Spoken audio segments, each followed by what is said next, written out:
On the issue of not recording, what we will do is do another session next week, in the middle of the week, to make up for what was not recorded now.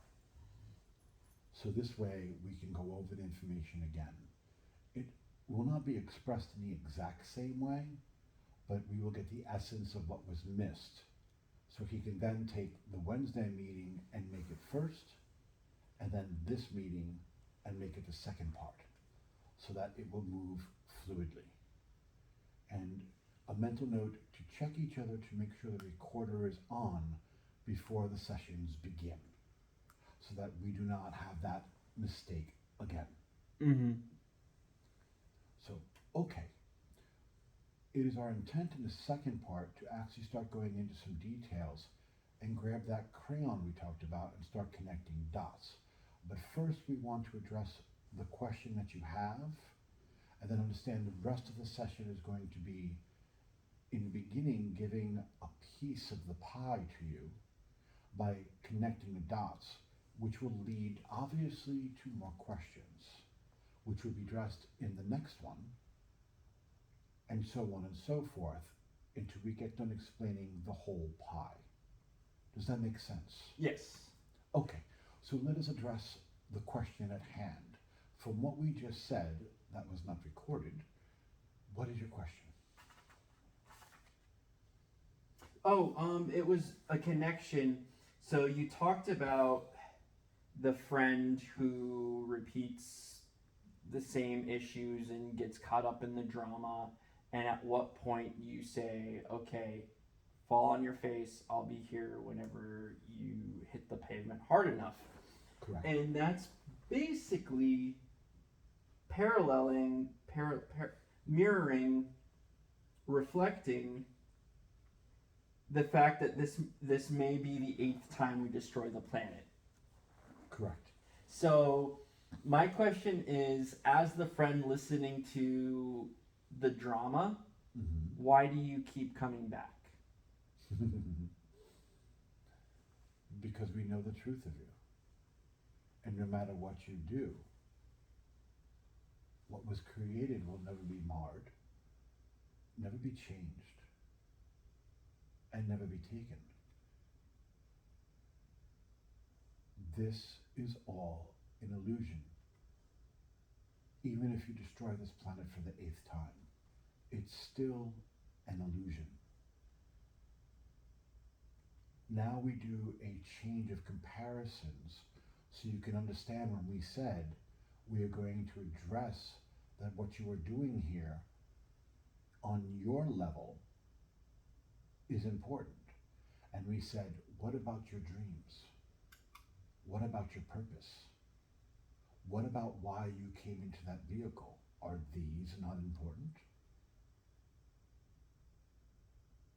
Should we pretend they're not? They are important. You're in the middle of creating.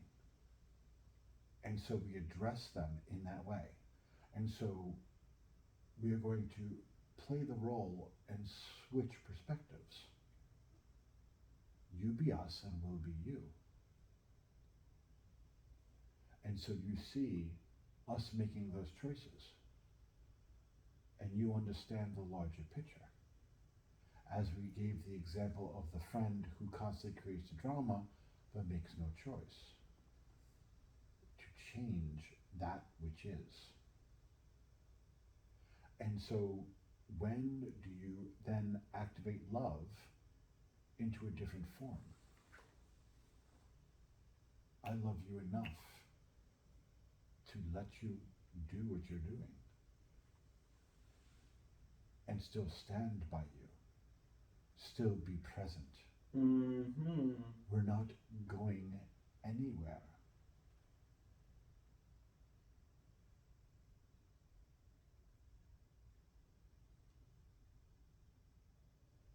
Yeah, it's my whole philosophy, and I've been telling a lot of people when it comes to other people's problems and issues and being pulled into it. I've worked on the new approach of, you keep doing that whenever you're ready. on here. Okay, Correct. thank you for that. That is the beginning of an enlightened mind. Because in order to tell them, I want you to no longer be in my life, It's running away from it, which is my default. because you believe that what they're doing is affecting you. That's really powerful. So give me a quick second.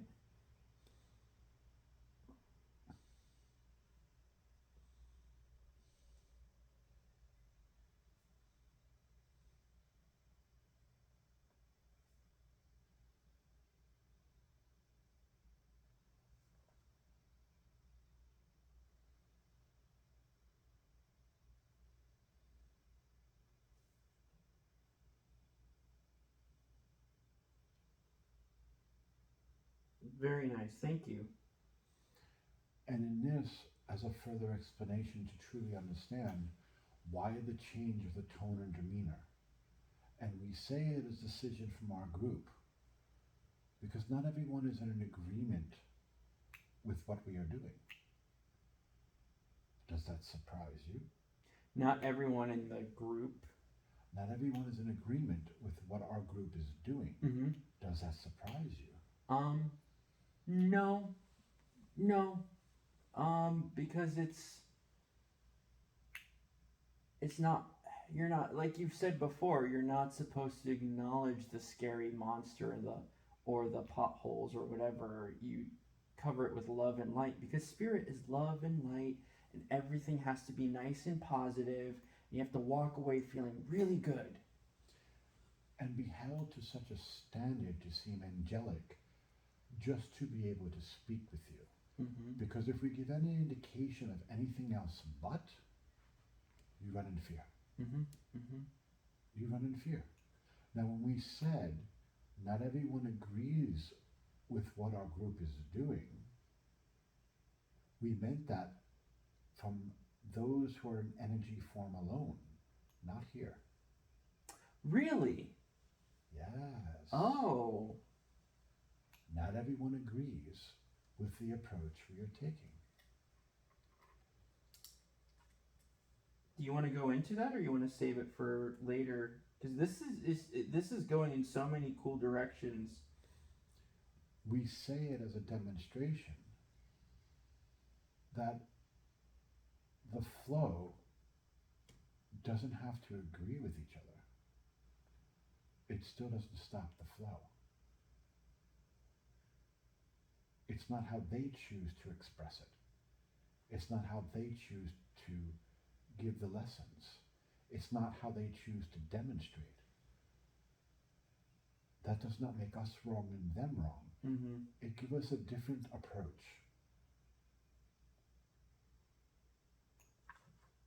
And we honor their light, they honor ours.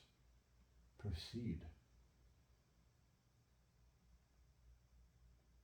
Now, to give a fuller explanation,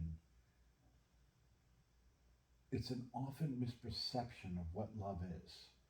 And you spoke of it when you said, spirit must be love, must be light, must be happy, must be joyful, must be gentle, like we're whispering. Because anything more will destroy your form. Anything more indicates an aggression. Then you truly do not understand love and all of its aspects. And this is something we taught our son from the book Tibetan Yoga Secret Doctrines. Because as he wisely came to us, the math does not add up. Taken from a Buddhist perspective, how do you justify the wrathful form of the Buddha? It is standing, one foot on a human, the other foot up, and many times is brandishing a dorje and swords. And it is standing on the human's back. Does that sound like love to you? how do I balance this equation with what I am seeing? And so we taught him the world looks at love from his perspective of the way Jesus taught it. Mm-hmm. And it is the way that that individual, because much of what he was and chose to be is inaccurate in description from the sources you get it from. But the expression of it was from a very, and we can't say love, but coming from a gentle, nurturing position. Love renews, love heals, love soothes. And that's like saying that outside there's only one type of weather. A beautiful spring day with flowers in bloom, lovely clouds, fluffy white clouds floating gently through the sky. As you lie back on the lawn on a towel and look up at the sky, this is Florida, so we'll say, with no bugs eating you alive or crawling on you, to make it that romantic feel. And look at the shape of the clouds as they pass by. That one looks like a fairy. That one looks like a heart. That one looks like an iPhone. Whatever. And that is the form that love takes. And that is the form that extends. It's gentle. It's nurturing. But love is like the weather. There are many aspects and forms to love. We will talk about the main three. There is the giver, the nurturer, the sender, the compassionate, the loving. And then there is the one in meditation that does not react to the world.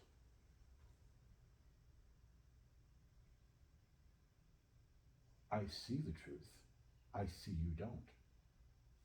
And I give no reaction because it is not time to react and get involved. So I sit within the stillness and I wait. I wait. Patience. Love is patient.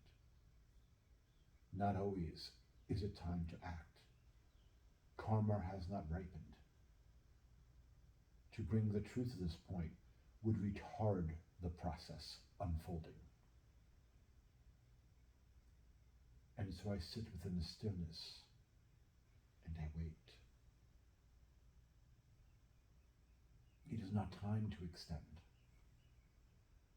And by sitting within that stillness, I am extending it because I am. What we are not doing is directing it consciously to you. Our son has said that there are times that he asks questions and we give no answers. And he has said he knows during those time periods it's up to him to make a choice and we will not influence it one way or another. Live your life.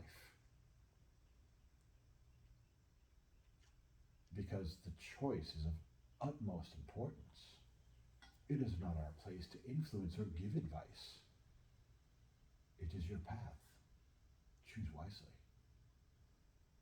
We sit in stillness, in I am. The third face is that wrathful form. And this many will reject. That love can be wrathful. But what do you think an intervention is? Mm-hmm. When you sit someone down and get in their face.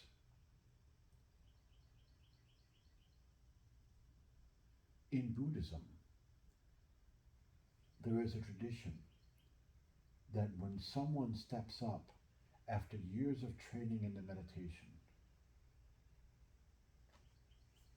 they have to stand before their elders and explain that truth.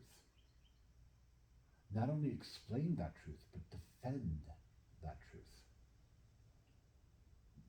Because as we've been sharing, we play trolls to push buttons. What does this do? What does that do? My, look at the reaction there. I thought you said you meditated to be clear. Why are you reacting? If you said this is true, then how are you reacting this way to what we're doing now? It is by pushing the buttons that you get closer to the truth of what you think you believe and what you know. And there is no greater button pushing than God. Push, push, push, push, push, push, push, push, push, push, push.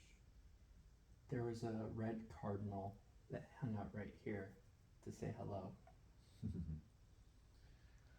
So, in that tradition, when the yogi is going in front of his elders, they will literally get in their face and project their energy and tell them how worthless their opinion is and smack in front of their face while they're giving their dissertation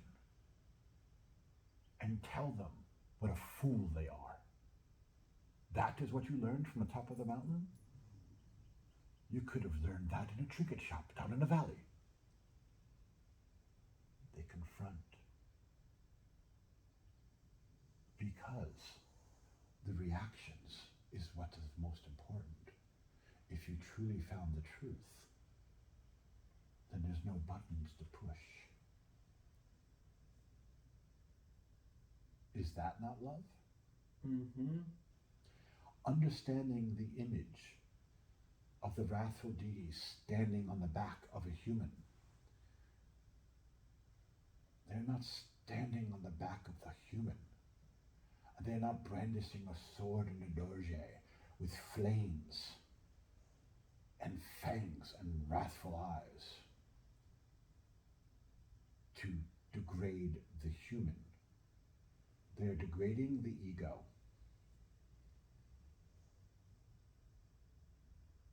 They are shedding it off the bones. So when would be an appropriate time to invoke a wrathful form of love? When it comes down to the point that the person is at a place of growth, that they need the pressure for the shell to crack, to see the truth that lays just beyond it. Why else do you do an intervention? Why would you fill a room with loved ones of someone addicted to a substance to share with them the truth of what they see about that person? Psychological warfare?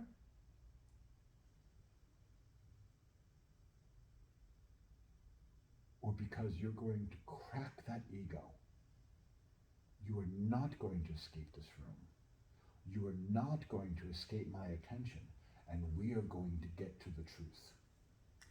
Oh, this is describing the tree of life as well.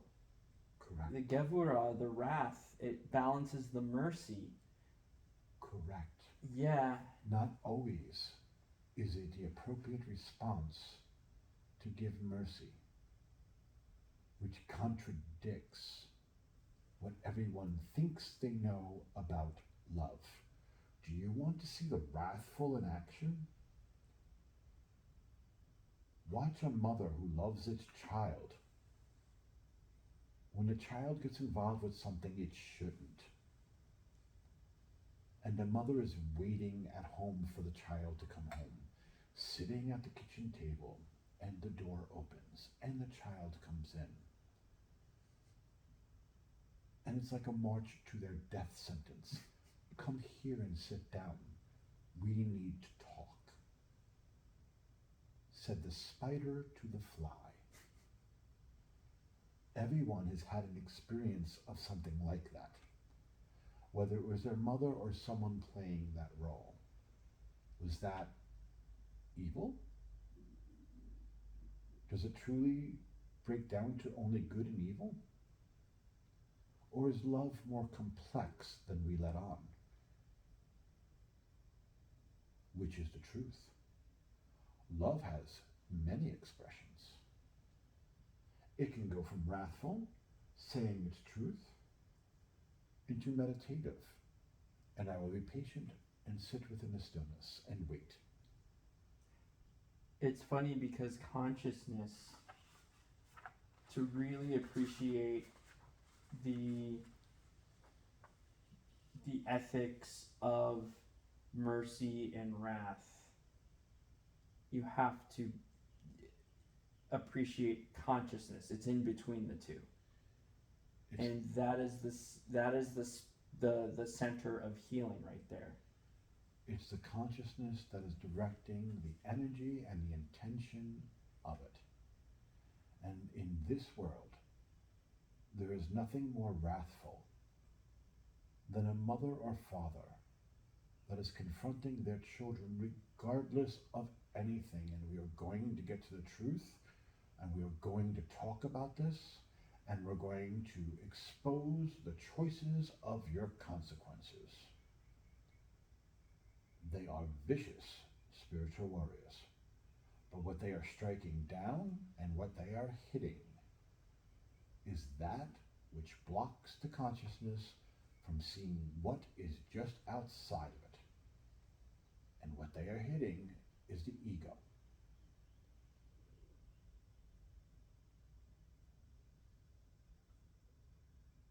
And for that moment, they are doing that which the personality involved cannot do for itself, which is break and waver the illusion of that ego, whatever its particular point is. They will come at it, they will hit it, they will attack it, they will make it not real, until it wavers enough that the person sees there's something beyond it. And then it stops. Have you not experienced a time where that everything that can go wrong does go wrong? And you realize the end of it was because you're on a path that you should not have been on? Mm-hmm. And once you realize that, the pressure stopped. But until that point, it doesn't matter how many times you re-angled the direction, rethought it out, retried it, came up with new ideas. Every time you tried to make an inch forward, something punched you in the face and you fell 2 feet back. Familiar? Mm-hmm. Who do you think was punching you?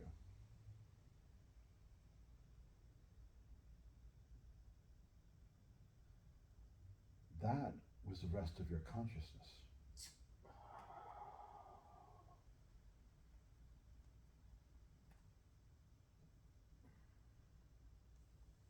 And we have said, no matter how you try to make a choice that does not have to do with your purpose,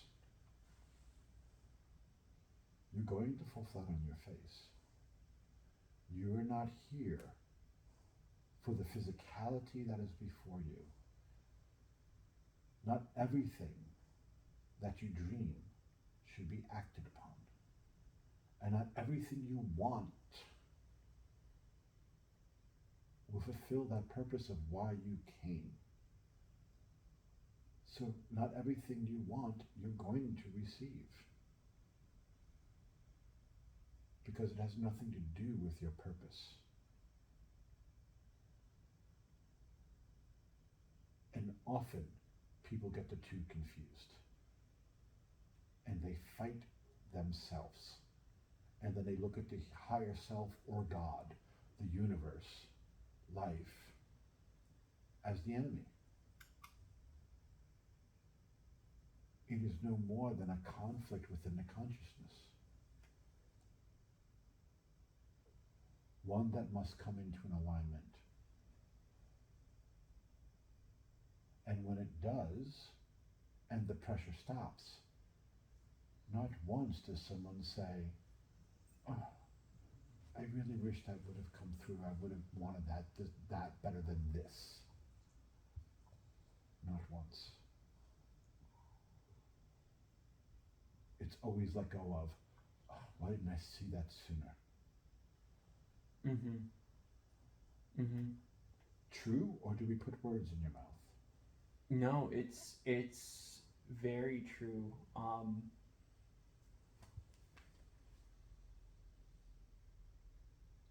Good. Like I was telling David, this is intense.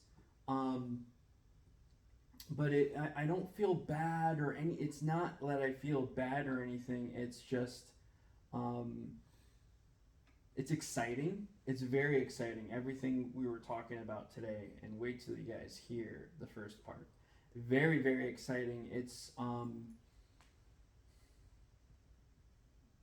especially this part that we're talking about now. It's more tame than the first part, but it really, it's like a pipe cleaner. It's like taking a pipe cleaner through a part of me, and it's just now a lot of shit is releasing, and there's a lot to digest. So if I'm like falling in and out, it's no disrespect to you. It's just this is a lot. And in that we understand the choice of our approach. There is no more time. It is becoming manifest now.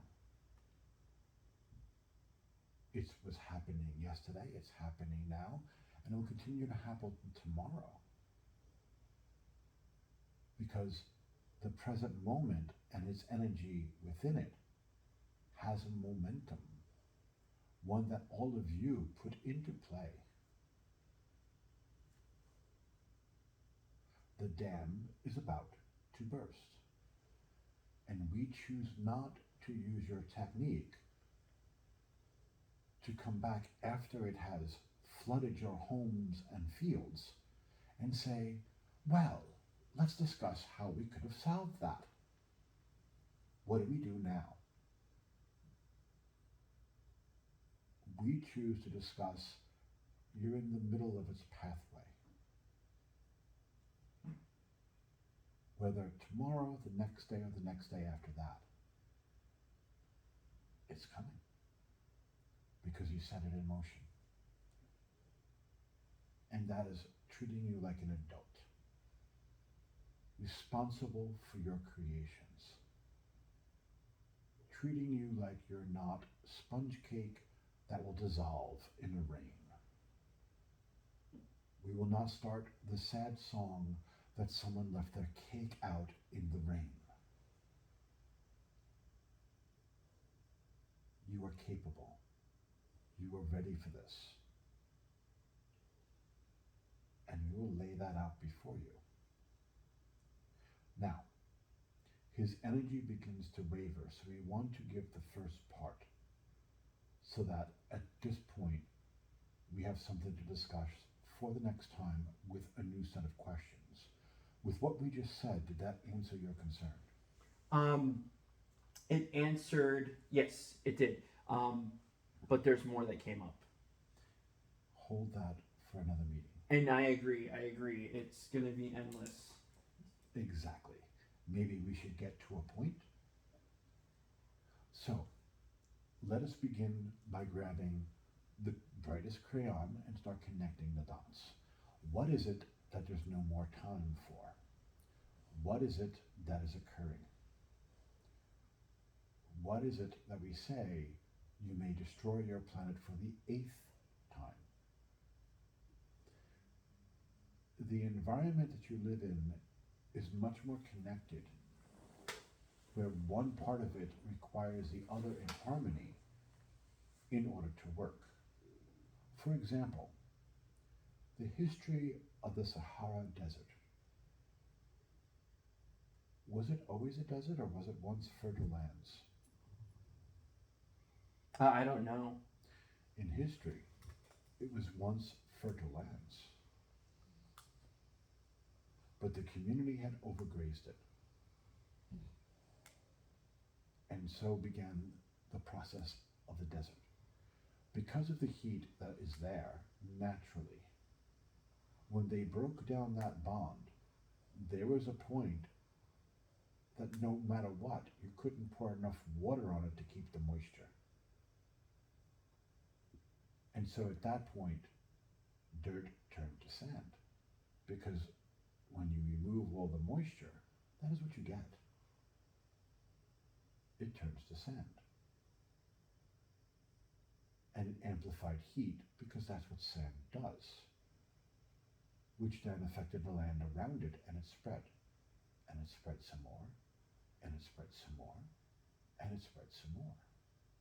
Would it surprise you for us to say that there are several civilizations that have been forgotten about that's underneath that sand? Wouldn't be surprised. No one knows about them because the antiquity of those civilizations were covered by the Sahara Desert claiming the space. And because they were abandoned, the sand claimed them. Did people adapt it to new places? They passed, and what became a legend died into a mumbleness of forgetfulness. No one remembers their history, their society, all under the sand. So, relating that to your planet now, there is so many degrees, and now we speak on a continent level. There are so many degrees that a land can take until moisture becomes impossible. California is going through that right now. Constant wildfires. And why? Because it's so dry. Why would it be dry? They're right next to the ocean. You live in Florida. Does storms fall off the Gulf and come in and soak like rain? Speak to us of your childhood. Did it not used to pour like a sprinkling system around 4 o'clock every afternoon? Mm-hmm. Does it now? Randomly. And is it with the same intensity that it used to barrel through, soak everything, and then suddenly, 20 minutes later, it's sunshine again? Not as often. Not nearly as often. Not nearly as often. It's turned into trails off the Gulf, bands that usually contain intense storms, does it not? Mm-hmm. Does a band come through that there isn't somewhere, whether it's more to the north or to the south, that's talking about windstorms and tornadoes? Yeah. Is that the new norm? Pretty much. I mean, tornado warnings are constant now. Severe thunderstorm warnings are a constant now. Correct. That intense thunderstorm that would produce no tornado, but tons of rain just dropping it as it went, has now turned into a very dangerous situation of either high winds or a tornado. And how do you tell the difference between the two? You don't, until it's upon you. How would you know? Until you see it. And this is now normal daily life. But you're by the Gulf, so you're still receiving rain. Where is the rain for California if they're right by the ocean? What is the heat doing that what is coming off the ocean cannot dump enough to keep everything wet. Do you see where we're going with this? Yes. So let's go to Arizona. It's currently resting somewhere at its highs.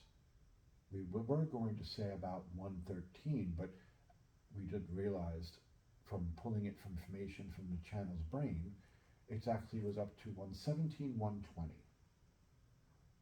As a scientist, how hot can I heat the room until the plant dies? At that that temperature, they won't survive. Correct. So you're literally at the threshold at certain places of the plant's dying. Scientifically, are we sound? Yeah.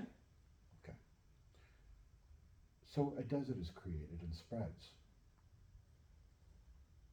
Isn't those areas next to a couple of states away the breadbasket zone? Mm-hmm.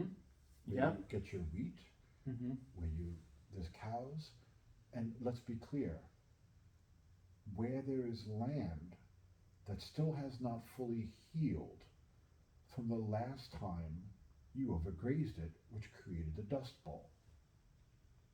And those that live there and understand the land, which unfortunately, because of the time period, those who understood what it once was have already passed.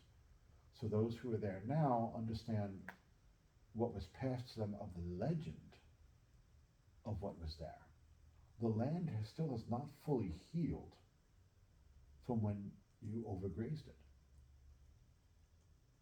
Now let's raise the temperatures. Good luck. Correct. That's your food source in this country. Now let's go back to Florida again. How has the temperature been year after year?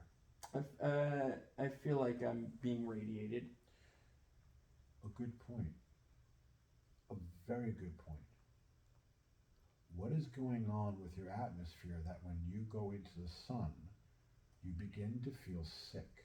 There's no protection from the sun anymore. Correct. Something is wrong with your atmosphere. More radiation is coming in than it should. It is not healthy anymore for those who are sensitive and go out into the sun. Not only does the light look wrong, think about the sunlight as a kid.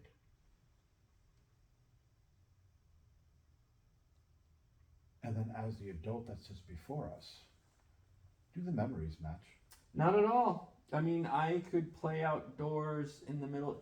We'll even go back to 2004 to 2011 in school. I would walk around campus. I would bike around town in the dead of summer, fasting, and I'd be fine. Correct. I'd be thirsty, but I'd be fine. Correct. And it wasn't because you were a child and your body has changed as an adult. Though there are certain changes that certainly would affect you, yes. But to feel sick,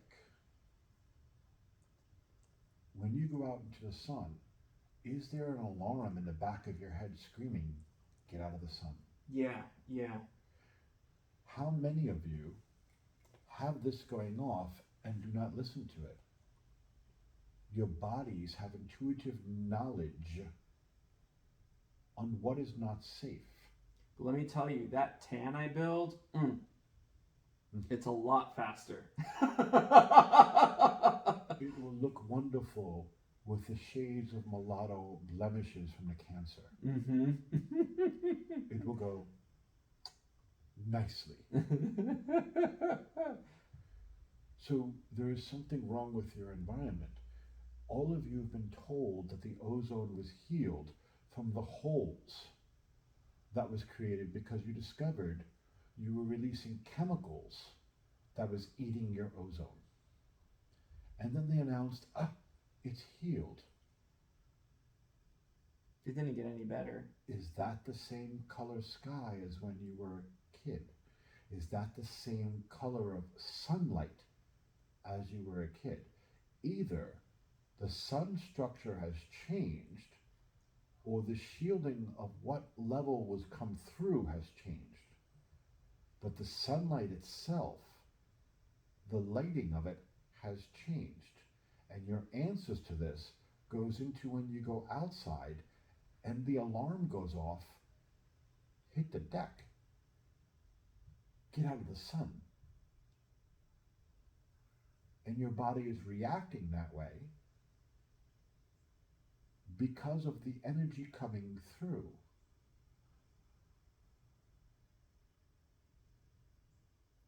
Now we go back to the plants. At what point in time does that affect their cell structures? Or do you think they'll just continue to thrive? Why do you think there are so many plants, insects, and animals going extinct? And the easy answer is because we got involved with their environment. We know that to be true. It's our fault. All of it? Did you get involved with the environment by putting McDonald's in the middle of their field? Or did you get involved with their environment by messing up your atmosphere, poisoning your water sources? And then when that is not enough, wait. Now we're going to change the weather environment and turn up the heat. Your planet, for the web of life, is already degrading. Now, this makes us look like a tree hugger. I was gonna say a lot of people are already turned off. One of that bullshit. And that would be the mind we spoke of in the first meeting. Mm-hmm. They were never going to listen because no matter what, they are right. And they will enjoy the consequence of the choice when they're born back into what they ignored the first time. It's life in motion. Now, that is the foundation that we're going to use, but not the point of the conversation. Because this was not a save the environment conversation. Although that comes into play in logical ways. Keeping it simple of giving one example, and we used this previously. Would everyone mind if their milk cartons had to be returned to the store and was glass reusable to get the cartons of milk that's being thrown into the ocean one after another, because they say they're being recycled but they're not? Would that be such an apprehension to bring them from the store in glass containers and then returning them to the store so they can be reused? That's what I love about this one store. That's why I'm getting these milk. Correct. We spoke on it and you made the change. It manifested as an option for you. That's right. That's right. It was mentioned. And then I also heard it somewhere else. And then at the store, bam, right there, a little sign. Okay, let us grab that bright crayon and connect those dots for you. Do you see it? Mm-hmm. That is a demonstration of changing one part of the group mind. And what the about energy. everyone else? It's catching onto the energy and seeing how things are coincidental. But yet it becomes manifest as an actual option. Mm-hmm. Oh, that's a really good example. So, the foundation that we want to now rest upon of all the environmental disaster that's waiting to happen, and this doesn't even go into the fact of the extra radiation and what that's doing to your plates, and how that's making earthquakes more prominent, how your poles are already in the process of beginning to shift. And every time the major quakes happen and the volcanic eruptions, it triggers the poles to shift even more. There's that. There's also the ocean currents, that because of all the fresh water dumping into the salt water, and this is science, so again, there's a certain part of the group mind that no longer believes in science. Oh, it So this fucks is up the not salinity. going correct. Oh. It's not going to apply to them because they know better without reading a book. So it messes up the salinity of the water. Now, you have a certain consistent salinity, one less, one greater, one coming from the north, one rising up from the south. One is hot, one is cold. And what happens in the sky when there's cold air that hits hot air and begins to funnel? We get, I'm not a meteorologist, we get hurricanes. A hurricane over water or tornado Over land. over land. A water spout that can come on land, or a typhoon, depending on which part of the planet you're on. But the science is sound. To say that it doesn't exist, then we challenge you to walk into the middle of a tornado, because obviously that's not actually happening. But yet they are, more frequently and at more powerful levels. Now, transferring the hot and cold and the spiral effect back into the ocean. When that cold water meets that hot water, they spiral. This is the engine that actually moves your ocean currents. Allows it to be oxygenated, allows it to be fresh, and allows it to cycle throughout the ocean. There is no part of it that does not have a current that reconnects to the main current and cycles again, any more than the weather pattern isn't a cycle of one air impacting another, all based on hot and cold. Scientifically sound? Yeah. Okay. So we go to that water engine, and now we dump in fresh water. That's a different temperature, mind you, because it's not as cold as it used to be, which means it's going to be less effective when it hits the what? Hot water, the warm water. Because there's going to be a point in time when the temperatures become so varying and matching that they're going to hit and have no reaction. Because it's the coldness and the warmness that creates that flow. Just like it's the cold and the warm in the sky that creates a tornado. If you were to remove the cold air from a front, would it drop tornadoes? Mm-mm. Because there's nothing to react to. So currents will die down, basically. The Earth's lungs will stop. Mm-hmm.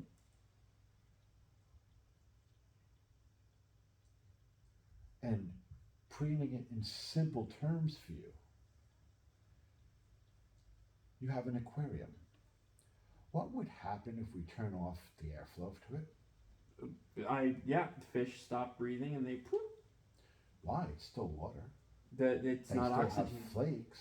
It's not oxygenated. Well, they're complaining. They'll be fine.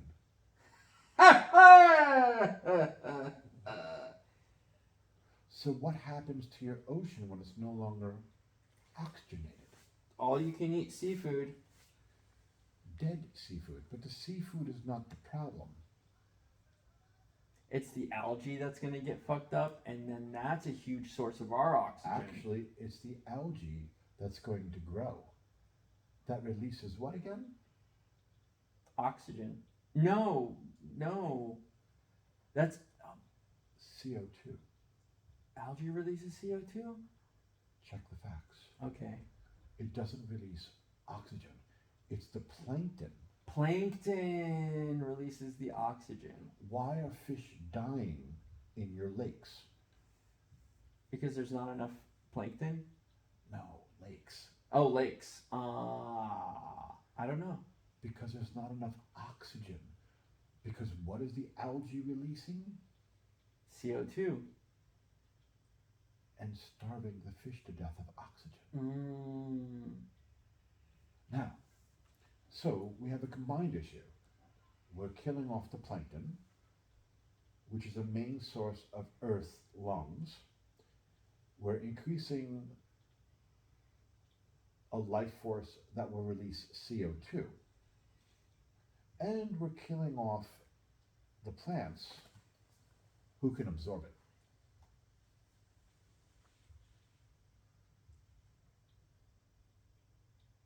Yeah, no plants to absorb the CO2 and convert it. It's basically a giant, if we don't die of starvation, we're going to die of suffocation. If we don't die of suffocation, we're going to die of weather patterns. It's basically, from what I see, it's not that the planet itself is getting destroyed. It's going to be a master reset where life is destroyed. Correct. Is this similar to Mars? In order to be, yes. But that was different. That was a war. Okay.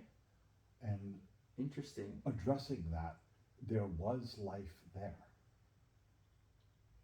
But it was destroyed in a war. And it's the planet of war. Cool. That's interesting. It's a fun fact. Now, that was actually one of the places you guys existed. Oh. And you destroyed it.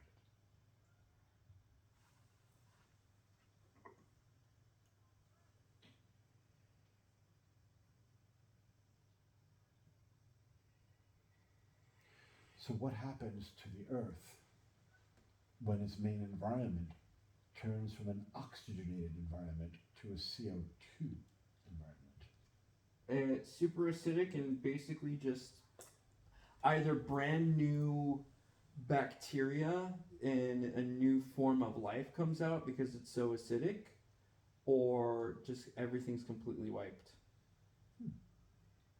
So in order for something to exist there, it has to be acidic based and able to survive off of CO2. Survive off of CO2. I think CO2 makes things acidic, makes water acidic and everything. Which would be the basis of acidic life because there would be life in there. That's where it starts. So is there anything that has those qualities now? There's extremophile bacteria. Correct. And so life begins. And how long would that take that to grow into fish that walk on the water? Fuck. Billions of years? Billions of years. All of that for the convenience of driving to the mall now. Seems worth it. Well, I mean, they got a sale at H&M. Priorities.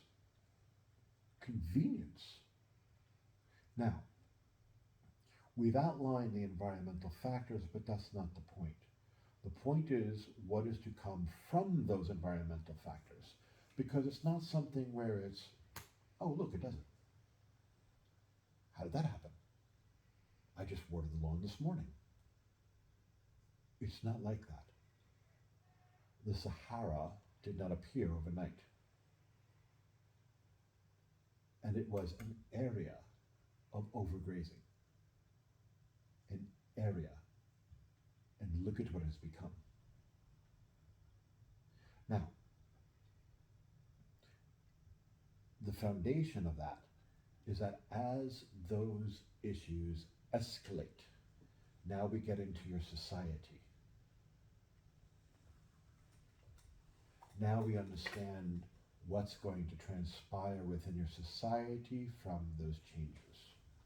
I can see that those with money will do whatever it takes to maintain their lifestyle, and the rest, go fend for yourselves. But And That's me in guessing. that, we congratulate you in seeing that truth. And we look at your current history. And we will focus on this country since this is where we are broadcasting from that sense. mm-hmm. The audience that will listen. Although with what we say, it's not singularly pertained to this country. But since we're here, let's make the most of it. Within the last 15 years, has it become more predominant that businesses are in control, Mm-hmm. making the decisions, Mm-hmm. that decisions of aid from your government to its people is actually being pulled based on business and where the money should be dictated to? Yep. Okay. Many might not agree with that. Many will say, absolutely. Those who disagree are the ones who are fueling that disparity, but it's not the point. No, it's not. So here's a point of all this. With each passing year, more and more of your rights as a people have been being revoked. Finances, opportunity, ability to get aid, ability to get medical attention, ability to get a degree and be considered educated, ability to pay rent, ability to own a home and have a mortgage. And for every new program that comes into play to help you get some of these, the cost of things increase to such an exponential rate. Did you receive any help at all? Mm-hmm. Or are you always, if you're having a good year, a fantastical year, breaking even? Mm-hmm. But normally, you continue to fall behind as families in America. Is that disparaging mark of those who cannot keep up growing Yeah. or decreasing? It's becoming more and more widespread. And here's the hard question. Is it becoming more acceptable and expected, Mm-hmm. or an offense? It's I would say as a whole, it's acceptable. It's the norm. That's what's expected, and there's a chunk that are disgusted by it and trying to make changes, but still in their mind it's the default. There are those who will always be activists and those who will always try to change. But that is not their purpose alone. Why did your country recently beg its people,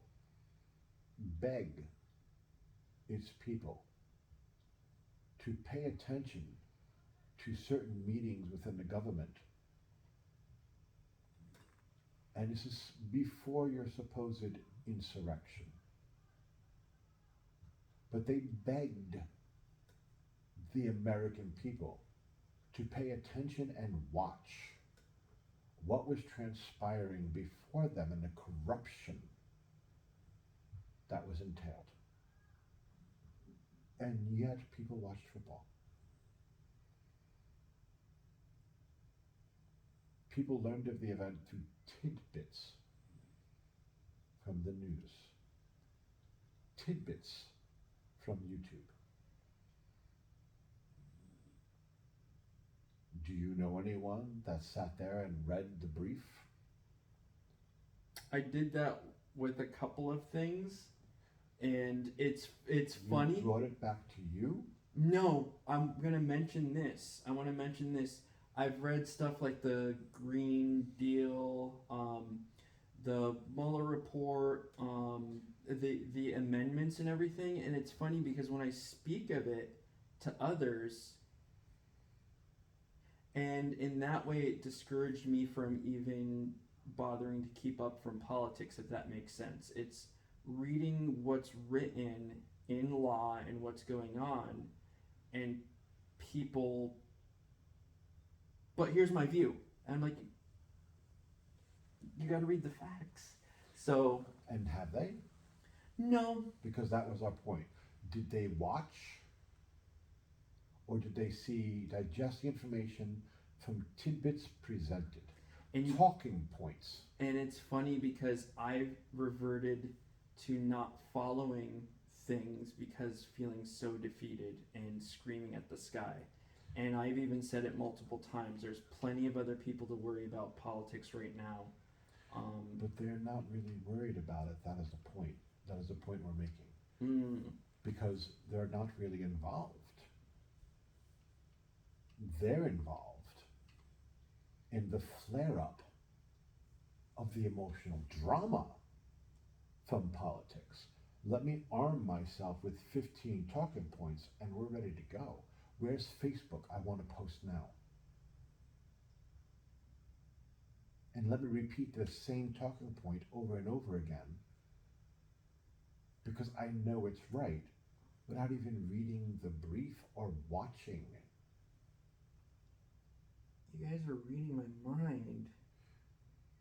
Our point is that even in that, the group mind of America is not interested in the truth, doesn't want to know what it thinks, it wants to be told what to think. And the only purpose of the information granted is to dress their mannequins.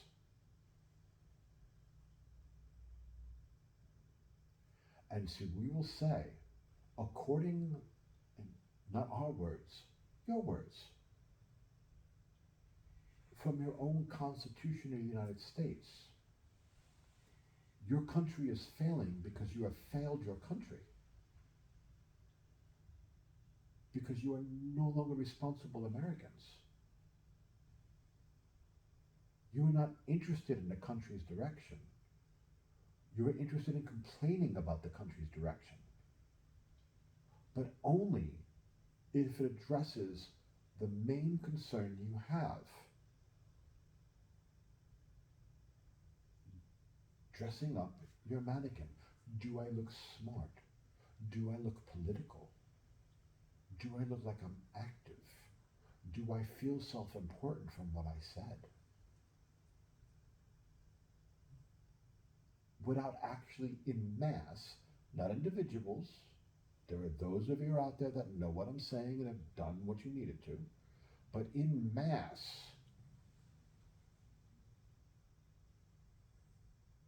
where are you guys? Now, that being said, let's put that aside. Now we're going to go to the wealthy. In the last 15 years, have the wealthy taken more of an air of us versus you? Mm-hmm.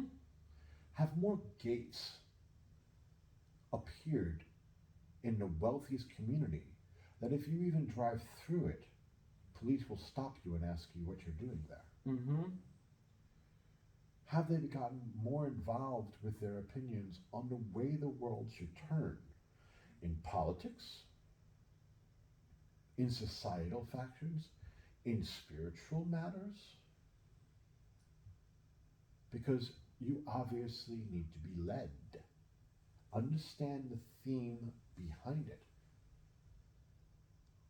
And they've come right out and said it within the last 15 years. I'm becoming active because you need a leader. Not, I'm becoming active to inspire you to lead and help you remember yourself as an American. I'm becoming active to lead. That's a marked difference, isn't it? Very much so. Let's talk about spirit's presentation. I'm channeling through to lead you to enlightenment because someone needs to guide you. Or are we here and announce ourselves that we simply point the finger to the truth to remind you of what you already know and are capable of? Which feels right to you? One is a danger. Because here's a problem and I'm your solution. Obviously, you are a problem. And we go back to the coffee shop. We love the way we layer information to line up and just hit once and watch it all come together. We go back to the coffee shop, and there was that friend that has the constant drama, and we talked about the difference of I will go into stillness and let you hit the pavement because I am here for you, and you're going to need to learn this one the hard way. You need the pressure of having that shell cracked. And we have mentioned this before. You now enter the state of saying, how much pain do you need to be in on the platform you're on to leap to the next bar to get to the next place before you act? And we'll wait. We'll wait. Let's see. Because we've already described how to jump. We've already described why to jump. Now, it's the dark night of the soul. It's a personal choice. How much pain will it require for you to move? We don't know. You teach us. That's personal. But never did we say, we're going to laugh as you fall, pull the bar back, or decide you're up on that stage too long and we're going to walk away because we're going to go help someone else. Understand the difference. Now we get into the realm of the people that continually listen to the person go through the same problem and decide that they need to remove them from their life because they're not going to change. Do you know that type? Mm-hmm.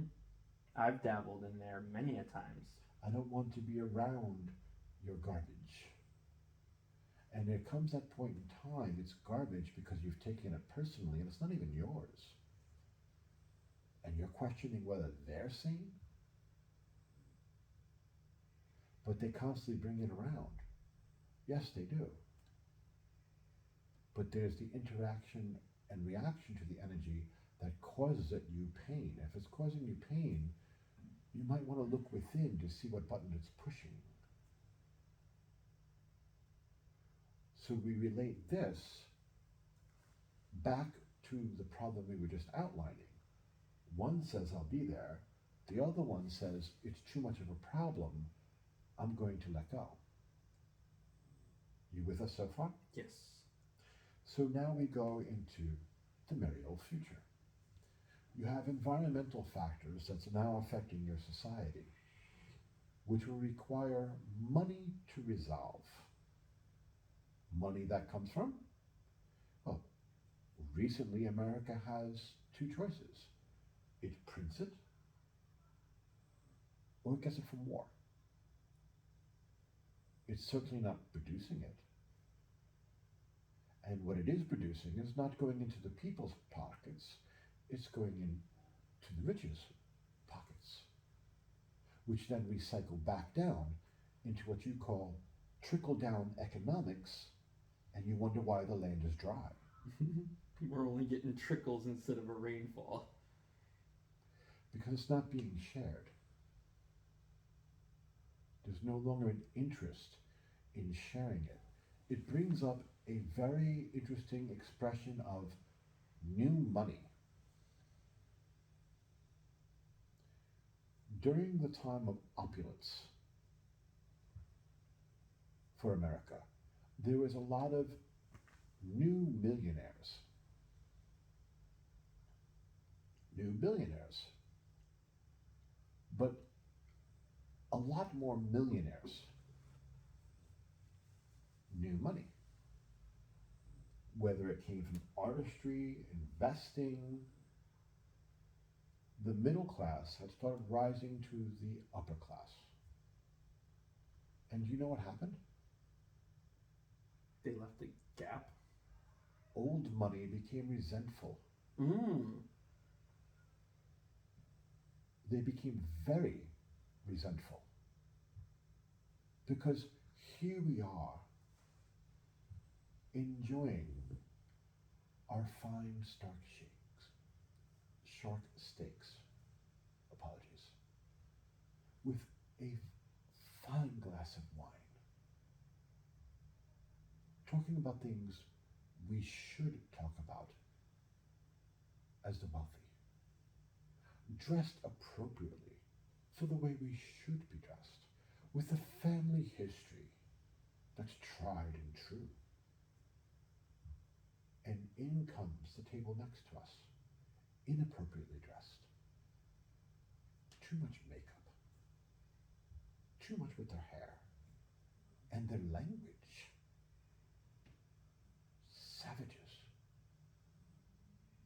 What are they doing here? Why are they in our restaurant? Because they can afford to. And then the new money made a grievous error. A grievous error. You got to deal with me. Because I'm rich now, and I'll do it the way I want to.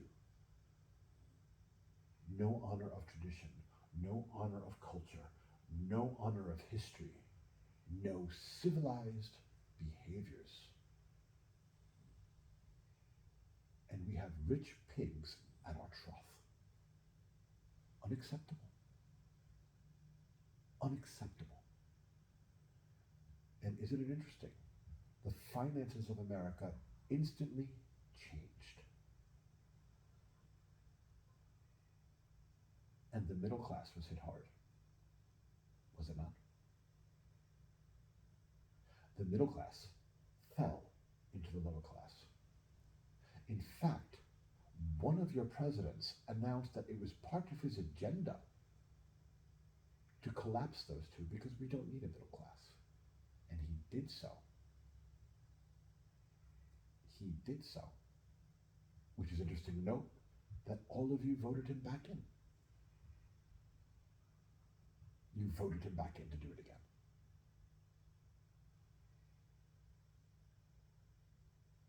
Understand financially what happened. The middle class became, for a percentage of it, new money. And instead of learning to be new money, they decided, because they are the children of opulence, it's not done your way. No, sweetheart. It's done my way. And they got the boot. Not only did they get the boot, but they made sure they destroyed the highway. So our world stays our world. And so began the war of dissension among those who have and those who don't. Those who don't is now set up to make sure they never have again. There will be no middle class. There is the illusion of the middle class. And every year in finances, it erodes more. It doesn't get wealthier. It erodes more. Because that is the intention.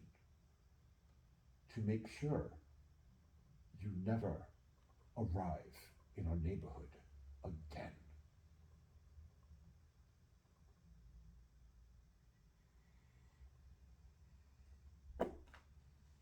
Now, we move forward from there. So we have this disparaging amount of who has and who doesn't, where the wealth goes and where it does not. And we have where it does not, agreeing with it and voting it in. It is a good laugh. It is an amazing laugh. Wait, what? And this is the insanity that we say if you went back 40 years compared to now, how much you have to increase the insanity in order to exist here, to make it make sense, to get up in the morning and not want to rip your eyes out. And so, as a people, you continue to do what did not work before that, because you will know it will work this time, because you believe it will get you a better future.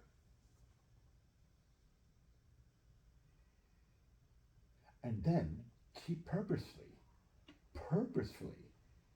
keep yourself from facts so that you don't have to look at what you're actually doing to yourselves.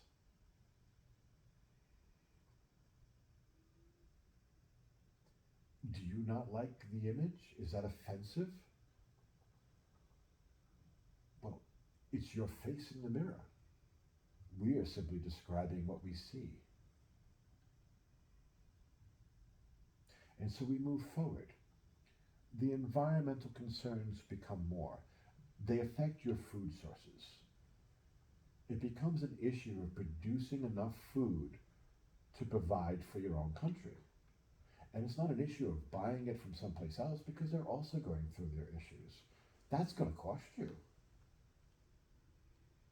Now, we're going to hand you the crayon.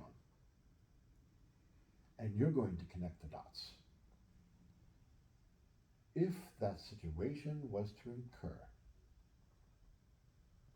just a note again, the little one has her head on her foot. Mm-hmm.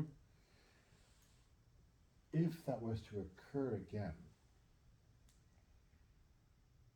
is the government financially sound enough and within its own power enough to react to such a way to come up with some type of actual solution? No, because it's run by those with the money. And for those with the money, which would be the priority? Food in their community and dropping from the table on yours, or making sure that it's shared equally? Not by talk, but actual action. Well, because of logistics, there's no way it can be shared equally. So as long as their bellies are full, the rest can have the scraps. So you're saying you want us to write logistics? Logistics. For those don't know, that is a really great video. A video short, one our son loves to no end. So, okay. Link in the description. We will find it. So, okay. So at this point, it becomes clear you painted and connected the dots that based on what you see already in motion, you see the reaction that would occur from the event. Where is that thin veil as things become unstable, that the walls go up around the rich and you are left to fend for yourself or produce? You are either producers or sought after by police and military. But as long as you stay in your own community and kill each other, that's fine. As long as you don't take it out of your neighborhood. Once you do and become troublesome, well, that's when they come in. Do you see it? Mm-hmm. As you're speaking, I've seen it. I have been seeing it for years. I'm realizing it's obvious. It's blatantly obvious. We can go on, but we will stop there because the channel has to relieve himself again. And our peace to you. Thank you so much.